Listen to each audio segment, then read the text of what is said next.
کھائی کو پار کرنے کی ہمت نہیں کر سکا، تو عمرو بن عبد ود یہ بڑا شاہ سوار تھا اور 100 جنگیں لڑ چکا تھا، اس نے پھر اپنے گھوڑے کو اٹھایا اور دوڑاتا ہوا آ کر اس نے یوں جو اس کی لگام کو کھینچا ہے تو اس کے گھوڑے نے چھلانگ لگائی تو 30 فٹ کی کھائی کو پار کر کے صحابہ کے لشکر میں جا کھڑا ہوا۔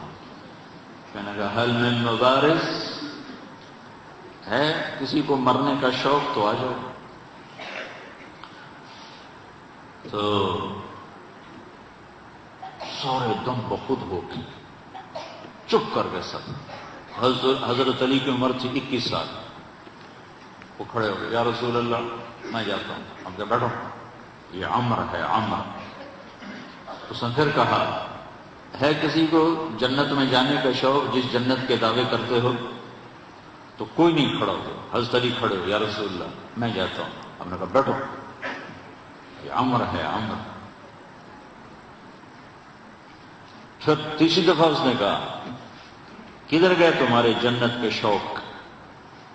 تو پھر حضرت علی کھڑے ہو گئے، کہا یا رسول اللہ مجھے بھیجیں۔ کہا یہ عمر ہے۔ کہا عمر ہے تو کیا ہے، مجھے بھیجیں تو سچ۔ تو اچھا کہا جاؤ، پھر ان کے لیے دعا کی۔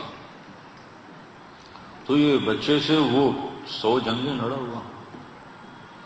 تو حضرت علی شعر پڑھا کرتے تھے، انا الذی سمتنی امی حیدرا کلیس غابات کریہ المنظرا وفیہم بالصاعقیل السندرا، میں وہ ہوں جس کا نام اس کی ماں نے حیدر رکھا ہے، شیر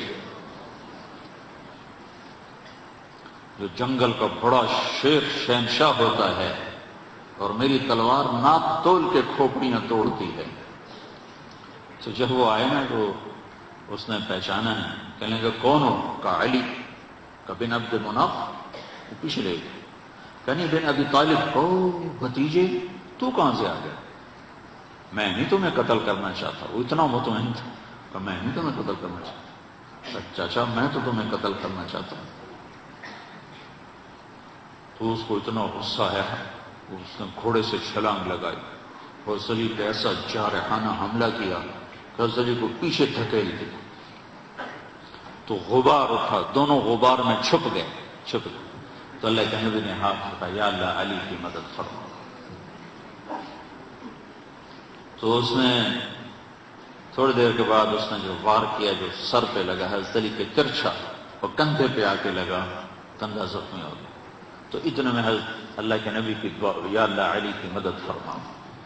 تو حضرت علی نے بڑھ کے وار کیا، اس نے ڈھال پہ روکا، وہ ڈھال کٹ گئی، سیدھا اس کی کھوپڑی پہ لگا اور 2 ٹکڑے ہو کو نیچے گر گیا۔ تو آپ کو اقتحام کے ساتھ یہ واقعہ سنا ہے۔ اقتحام، گھاٹی کو پار کرنا کوئی آسان کام ہے؟ پھر اللہ کہتا ہے وما ادراک ما العقبہ، وہ کون سی گھاٹی ہے جو میں تمہیں چھلانگ لگوانا چاہتا ہوں؟ یہ تعبیر قرآن میں صرف ایک جگہ آئی ہے اور اس عمل کے لیے آئی ہے جو میں بتانے لگا۔ فلاقتحم العقبہ، یہ لاہور والوں کو شوق کیوں نہیں ہے گھاٹی کو پار کرنے کا؟ وما ادراک ما العقبہ، خوش خبر بھی ہے، کیا ہے وہ گھاٹی؟ فک رقبہ، یہ کام یہ کرنا ہے۔ فک رقبہ، جن کی گردنیں پھنسی ہوئی ہیں ان کی گردنوں کو آزاد کرنا۔ کوئی قرضے میں پھنسا ہوا ہے، کوئی سود میں پھنسا ہوا ہے، کوئی بیماری میں پھنسا ہوا ہے، کوئی فقر میں پھنسا ہوا ہے، کوئی غلامی میں پھنسا ہوا ہے۔ فک رقبہ، گردنوں کو آزاد کرانا۔ او اطعام فی یوم ذی مسغبہ یتیما ذا مقربہ او مسکینا ذا متربہ۔ کیا خوبصورت تعبیر ہے، گردنیں آزاد کروانا، غریبوں پہ خرچ کرنا۔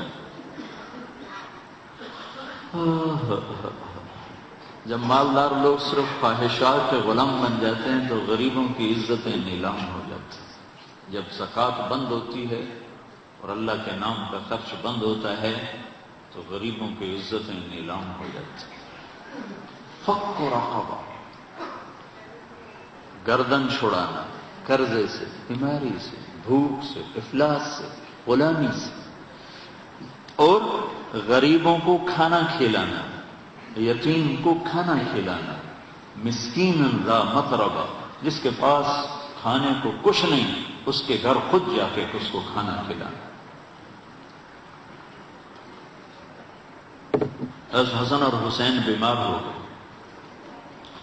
تو اللہ کے نبی خبر لینے آئے تو دونوں بچے بیمار تھے، تو آپ نے کہا حضرت فاطمہ سے روزے کی منت مان لو کہ اللہ تعالیٰ بچوں کو شفا دے تو ہم روزے رکھیں گے۔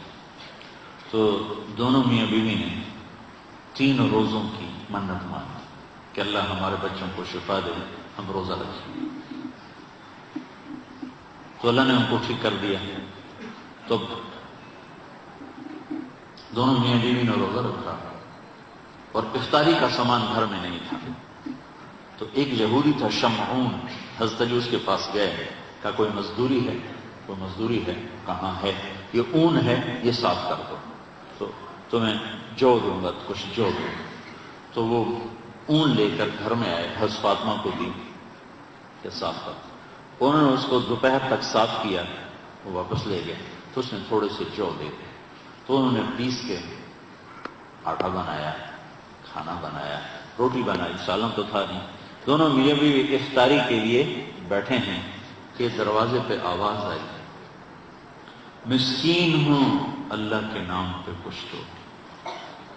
تو دونوں نے ایک دوسرے کو دیکھا تو آدھی روٹی دے دیتے یا ایک روٹی دے دیتے، ایک خود آدھی آدھی کھا لیتے۔ دونوں روٹیاں اٹھا کر اس کو دے دی اور پانی پہ افطار کر لیا۔ رات کو بھی کھانے کو کچھ نہیں تھا تو پانی پہ کھجور پہ روزہ رکھا۔ اگلے دن پھر حضرت علی شمعون یہودی کے پاس گئے اور اس سے اون لے کر آئے۔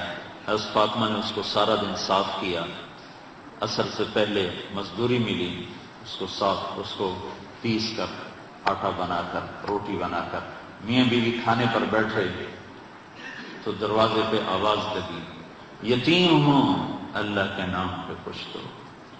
تو دونوں نے ایک دوسرے کو دیکھا اور ساری روٹیاں اٹھا کر اس کو دے دی اور پانی پہ روزہ افطار کر لیا۔ تیسرا دن آیا، پھر وہ مزدوری کر کے روٹی تیار کی اور افطاری پر بیٹھے تو دروازے پر آواز لگی، بدر کے قیدی اس دن آزاد ہوئے، بدر کے قیدی اس دن آزاد کیے گئے۔ تو ایک قیدی دروازے پر آ گیا، قیدی ہوں، ابھی چھوٹا ہوں، اللہ کے نام پہ کچھ دو۔ تو دونوں میاں بیوی نے دونوں روٹیاں اٹھا کر اس کو دی تھی۔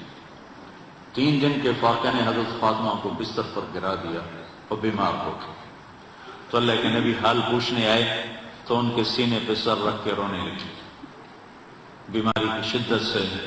تو یہ ان آنسوں نے جو آسمان میں ہلچل مچائی، جبریل قرآن لے کر اترا، وَيُطْعِمُونَ الطَّعَامَ عَلَى حُبِّهِ مِسْكِينًا وَيَتِيمًا وَأَسِيرًا إِنَّمَا نُطْعِمُكُمْ لِوَجْهِ۔ پوری آپ کو سنو پیچھے سے، اللہ نے کیا عزت بخشی، کیا پیٹ بھرنا تو جانور کا بھی کام ہے، پیٹ ہی بھرنا رہ جائے تو جانور انسان میں کیا فرق ہے۔ ان الابرار یشربون من کاس کان مزاجها کافورا عینا یشرب بها عباد اللہ یفجرونها تفجیرا۔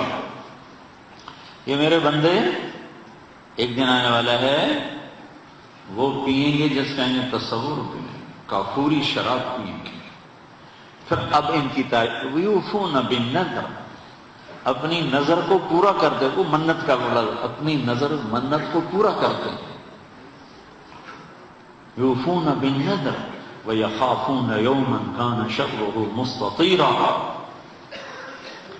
اور آخرت کے دن سے ڈرتے ہیں۔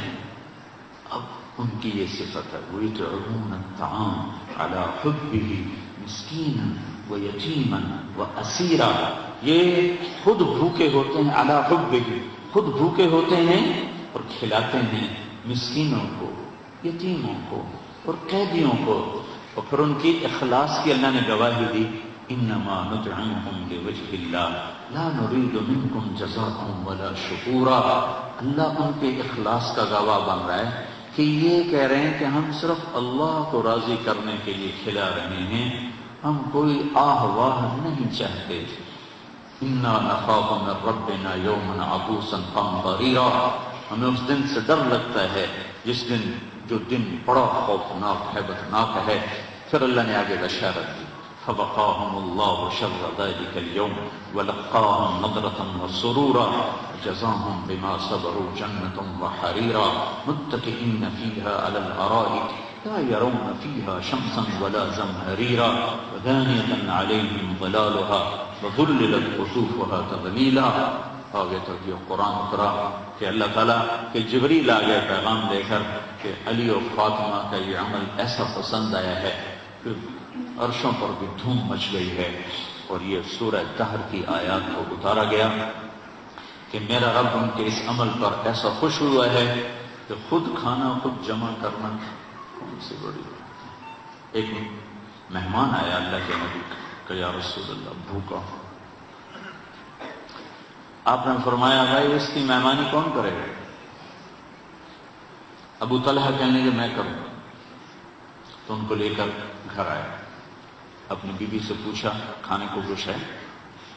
کہنے لگی بچوں کے لیے کچھ رکھا ہے، تیرے میرے لیے بھی کچھ نہیں ہے۔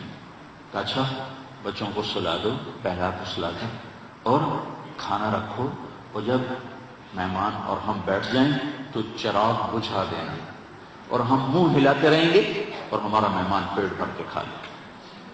تو بچوں کو سلا دیا، بھوکے سلا دیا، اور خود دسترخوان پر بیٹھے تو ان کی بیوی چراغ ٹھیک کرنے کے بہانے جا کر چراغ کو بجھا دیا، اور دسترخوان پر بیٹھ کر ایسے منہ ہلاتے رہے، اور مہمان کھاتا رہا، اس کا پیٹ بھر گیا۔ جب یہ صبح مسجد میں پہنچے نماز میں تو قرآن پہلے اتر چکا تھا، اور میرا رب فرما رہا تھا وَيُؤْثِرُونَ عَلَىٰ أَنفُسِهِمْ وَلَوْ كَانَ بِهِمْ خَصَاصَةٌ۔ میرے کچھ بندے ایسے ہیں جو خود بھوکے رہ کر اور